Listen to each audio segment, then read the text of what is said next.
In this episode of My Cat's Tale, let's meet Hank. You're not going to a new home. You're staying with this foster mom. Hank comes in and gives a motherly swat. It's a lot of fun. She looks like she's sad. It's the shape of her eyes, and it just makes your little heart melt.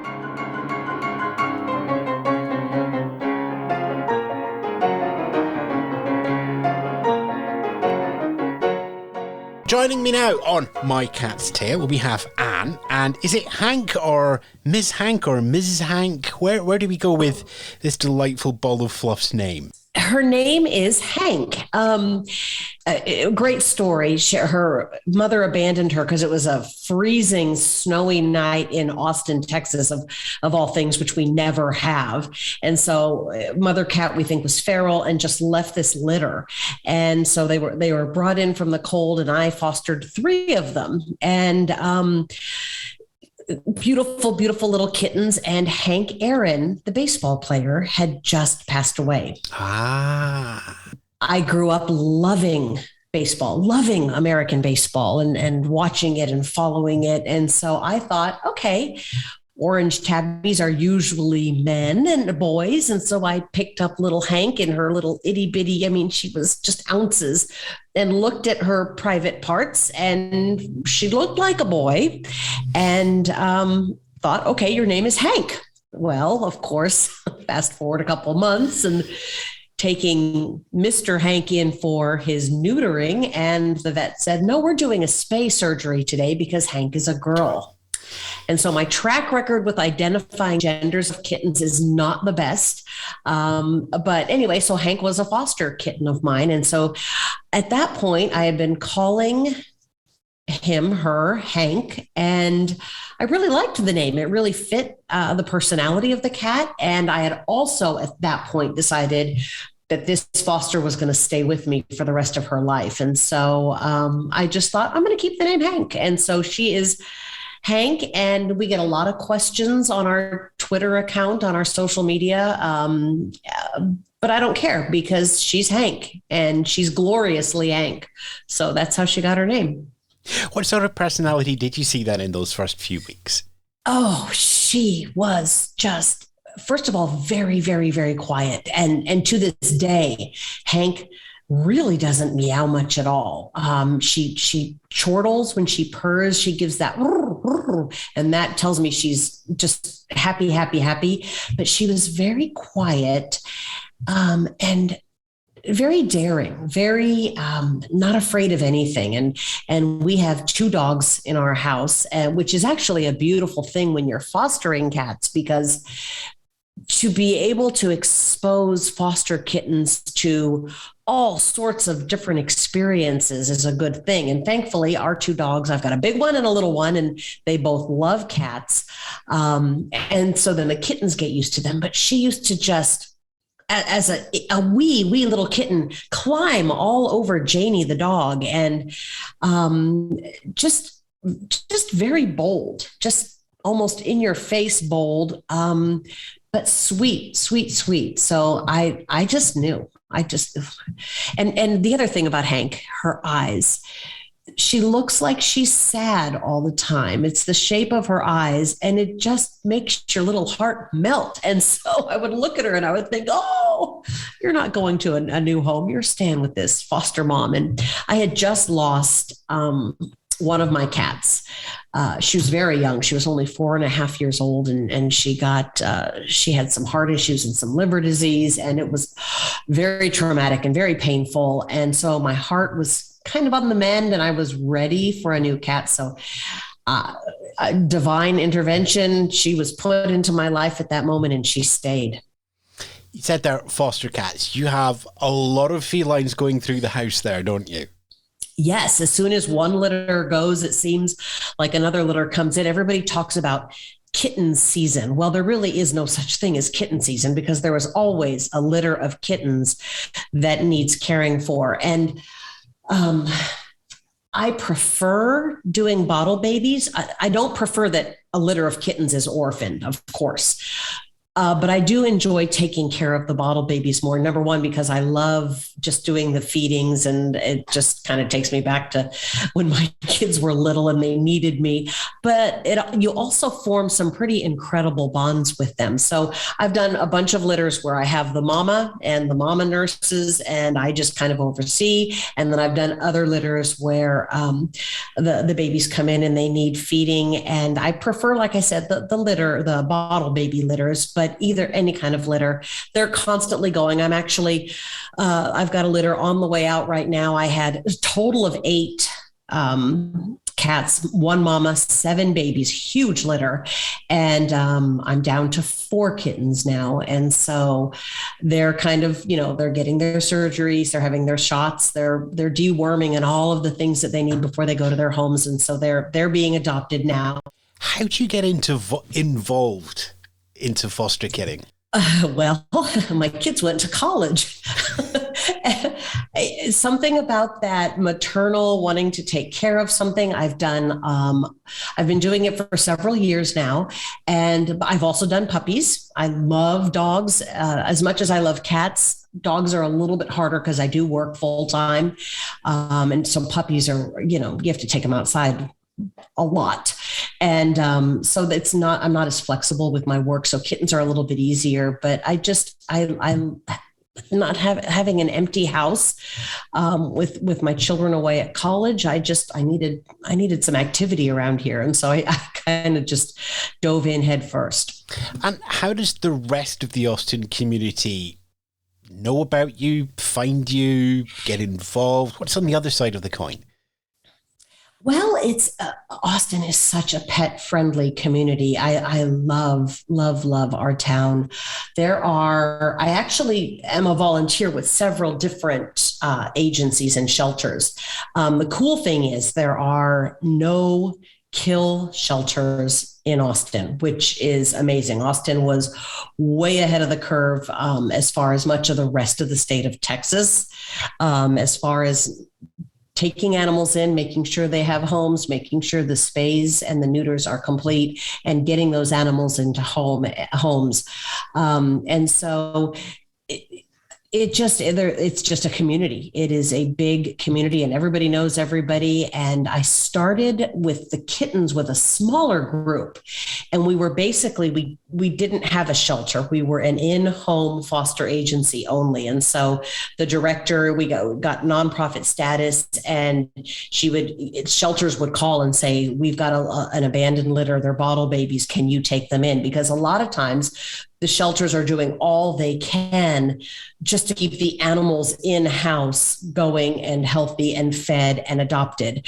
And so there was a huge use for a smaller nonprofit that could just take in those fosters, those babies, and give them to fosters. And so we had about 15 to 20 foster moms and dads around Austin. We covered all angles of the city because, as you know, kittens are everywhere.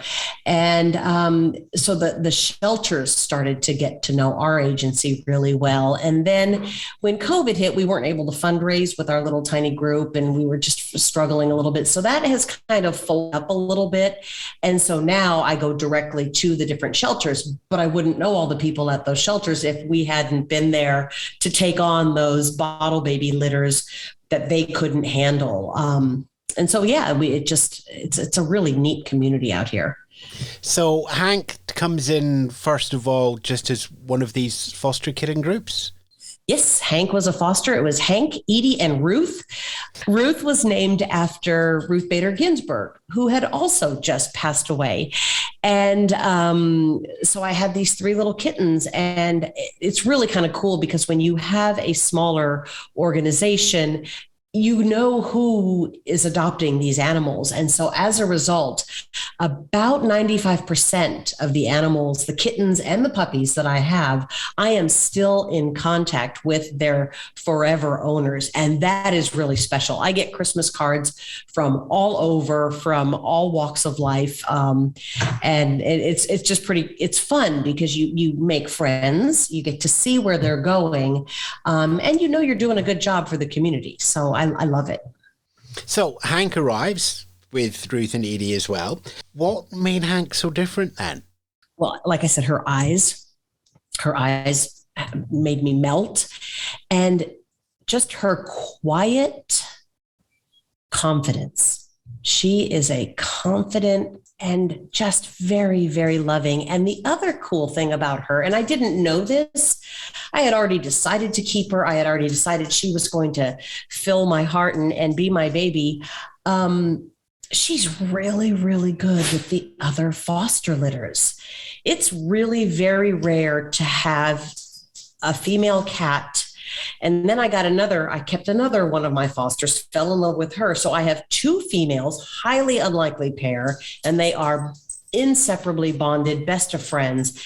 And together they take care of these fosters. And so clearly special cats that can coexist and be completely bonded. But then to watch Hank nurture and take care of these kittens when she never had that experience. She was never a mother. She was spayed before she even reached her first heat. So anyway, so she's really special. She's pretty cool. And I suppose, normally it's just like when you split litters apart, sometimes the cats, when they're left behind, can feel quite lonely, but it sounds like that just isn't in Hank's temperament at all.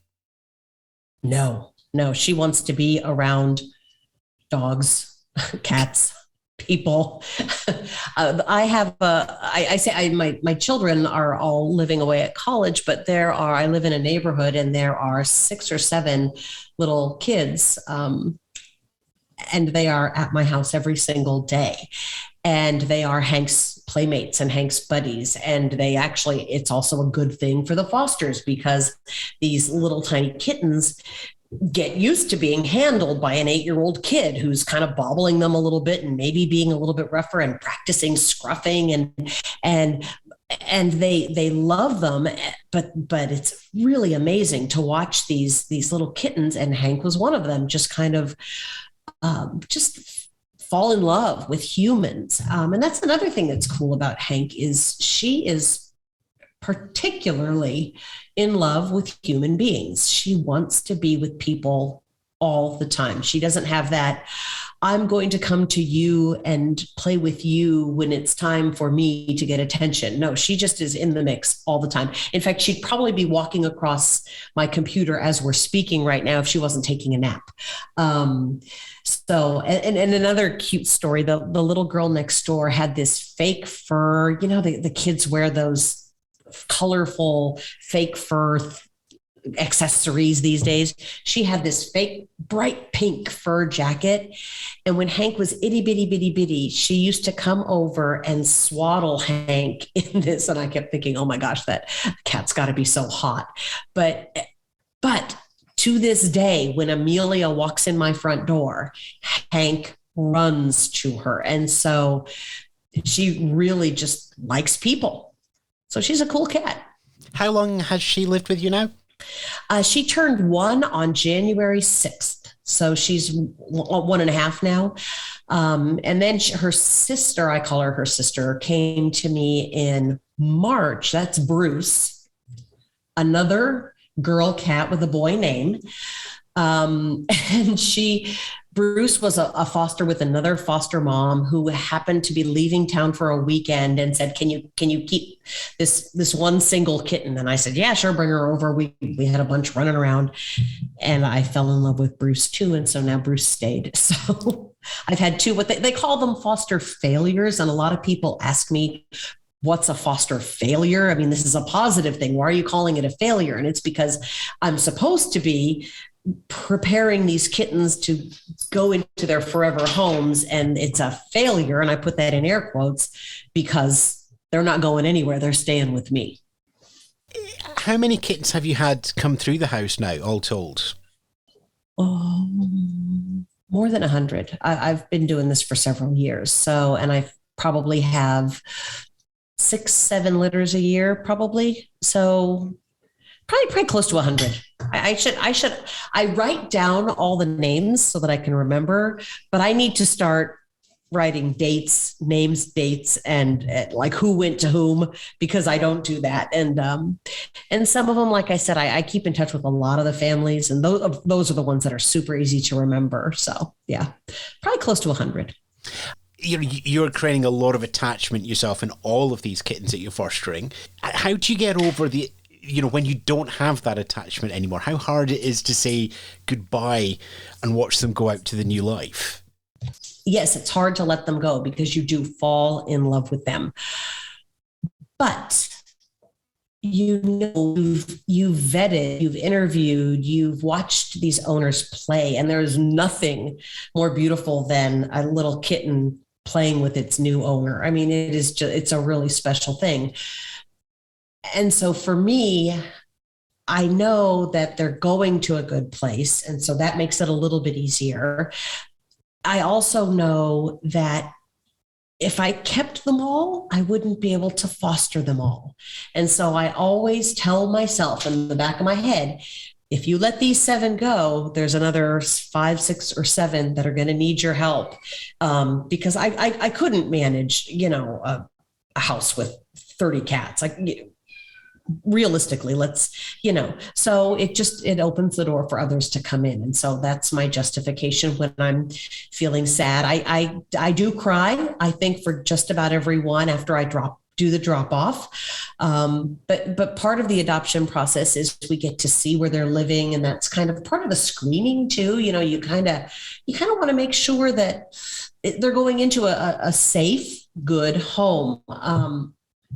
Here in Austin, it's very, very important that cats remain indoors. And so all of the cats that we foster them as indoor pets. And like my next door neighbors have a catio. And so it's an enclosed area. So their cats get to go outside, but like Hank and Bruce stay inside all the time. And it's kind of controversial because a lot of people will say, well, they want to be outside. And yes, they do. Bruce is always trying to slip out the door. But it's safer for them. We have coyotes, we have wild boars, we have foxes. And everybody I know who has an outdoor cat has lost an outdoor cat. And so that's terrifying to me. And then also they kill so many birds. And so there's a huge appreciation in the Austin area for the wildlife, the birds. And so part of our efforts are to to foster them, so that they can go into these homes and be indoor kitties and protect what's natural outside and keep them safe. So anyway, long answer to say, they're indoor kitties. You talked there about your separation from the foster kittens. What about Hank and Bruce's separation? How many fostering cycles have they been through? Probably 8 or 9, I'm guessing at this point. The good thing is the foster kittens usually leave one at a time. So one will get adopted and then it's several days between the next one. And I haven't noticed any sort of depression or sadness. Bruce, I do notice that when it's just us in the house without any foster kittens, Bruce becomes a lot more attached to me. So I know she senses that they're gone because all of a sudden she's like a little magnet with me, but, I think they're okay. And I think it's because they usually leave one at a time. I have, like I said, my most recent litter was 8, a mama and 7 babies. Mama and 3 babies are gone. Another one is leaving, I think, tomorrow. And so it's just a little at a time that they are trickling out. And so it gives Bruce and Hank a chance to get used to just being, the dogs and the 2 of them in the house. And what about when a big group of new foster kittens arrives? It's always it's always such a big deal. There's always such a scuttle. And it's weird because they're animals, but they know what's going on. And usually when a litter comes in, for the first, depending on how big they are and if they're bottle babies and with the mama, if they have a mama, they go upstairs into a bedroom separately. The door is shut. There is no interaction because mama cats need privacy. They need to feel secluded. If they feel threatened in any way, they're constantly moving their babies and then they don't produce as much milk. And so it's really important to me to keep them separate and give them their own space. And so, but Hank and Bruce, if I'm up in the bedroom with the mama and the babies, they're pacing outside the door and they're just dying to get in. And I've had a couple litters where the moms did not like. 2 litters ago, I had Venus, and she was this amazing mom, but almost too much of a helicopter mom. And she could not stand Hank. She would just attack her. And so I had to keep them separate the entire time they were in the house. Most of the time, I keep them separate for a spell, get the kittens on their feet, make sure they're healthy. The other thing is we have to make sure they aren't carrying any viruses, because I don't want them to get Hank and Bruce sick, right? And so it usually is one series of shots or a test into the fostering that I introduce them to Hank and Bruce, and then we just let Hank and Bruce in a little bit. And then I start letting the dogs in. And then within a couple of weeks, the kittens have run of the house. And, it's the circus that it normally is around here. What about the dogs? What are they like around kittens? Do they just see small dogs? The old one is sitting right next to me. His name is Indiana Jones, and he is 16. And I'm going to be honest with you, I don't even think he knows they're there. He can't see anything anymore. He can't smell anything anymore. And he can't hear anything anymore. I think he can still smell, but he is just an old man. And it's perfect because the kittens can climb all over him and climb in and out. And he just literally lays there. So he is amazing with them. My smaller dog, Janie, is much younger, much more spry, and she can get a little sassy. And so that actually is a really good training situation for the foster kittens as well. They learn boundaries, and they learn that if they puff up and hiss and run, that Janie, when they're little, might chase after them, oh, game, you're fun. And it inevitably happens every time. Janie was a street dog, and I adopted her, and I'm working on her. I'm training her, but she's got she's from the street. She's a hood rat, and she had a litter out on the streets, and so her nipples are still protruded from when she was doing her thing out on the street, and inevitably a kitten or two will try to latch onto Janie. And she jumps up, and then so there's this big chaos, but they really do get along well. And all I have to do is say, Janie, no, and Janie backs off. And so again, it teaches the kittens boundaries. It teaches Janie then will start to play with them. She uses her nose a lot and nudges them along when they're doing something. If she wants attention from them. But I always introduce them slowly. I don't ever, like if I have to run off to work, I don't ever leave when they're little. I don't leave the dogs in the same room as the cats. The cats go back into their, I use my master closet and my master bathroom when they're itty bitty, and they stay in there because, you just don't know what Indiana Jones in his blindness could just step on one and really hurt him. So I have to be really careful. But when they get to be about 6 weeks old and the cats have the run of the house and the dogs and everybody is just one big happy family, it's actually quite fun to watch all of the different interactions going on at any given moment. It's just one of the greatest feelings in the world, with everybody around, everybody running around. And yeah, you still got to keep half an eye out of them, but you're just thinking, yeah, we all get along with each other once in a while. That's nice. It is kind of nice. And then, of course, a fight will erupt, and there's in the corner, there's 2 cats wrestling around, and Janie the dog pounces over to see what's going on. And then Hank comes in and, gives a motherly swat, and they all run off. It's a lot of fun. And just, the videos and the pictures that we get are just hilarious because it's just nonstop. And they're all online. So where can people see all these delightful pictures and adventures and find out more and follow the adventures of Hank and Bruce? Well, we have a Twitter account, and it's really funny. I started this Twitter account for fun. Part of my job involves they ask us to post what we're doing and promote what we're doing on social media. And so I kind of wanted to see how Twitter worked, and I kind of wanted to see, it was purely an experiment. So I created this account. It's called Hi, I'm Hank. It's at Foster_Fluff. And I really didn't expect anything of it. I was just kind of trying to see algorithms and how, if I put something out there, how it spreads, how the algorithm, could I understand that? And it's crazy. Cat Twitter is the most amazing place, the most supportive place.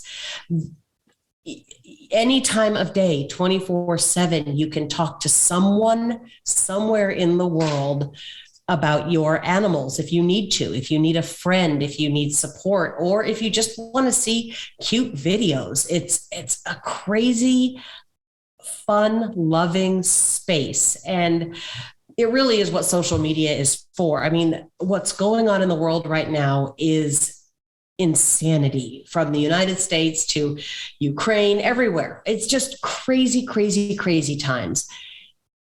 And then you go into Cat Twitter and you're like, okay, all right, we're okay. We're going to be okay. And so, so it's Hi, I'm Hank is the name of the Twitter account. My kids tell me all the time, Mom, you need to go on Instagram. I haven't done that yet because I don't want to spend, 24/7 on social media. But we have 21,500 followers, friends. They're not even followers. They're friends. It's so cool.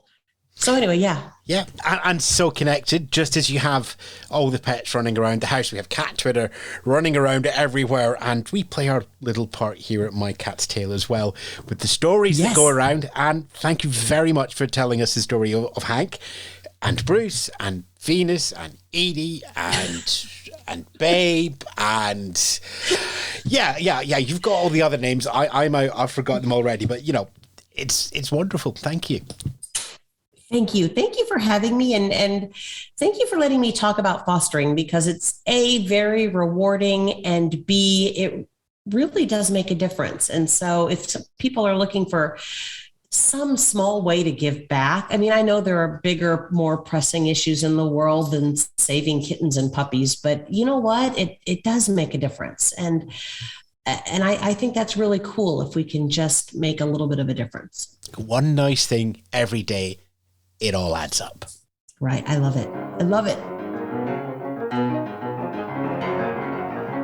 You've been listening to My Cat's Tale, a Spence Media production. Listen to more tales of our perfect pets at mycatstalepod.com and support us on Patreon.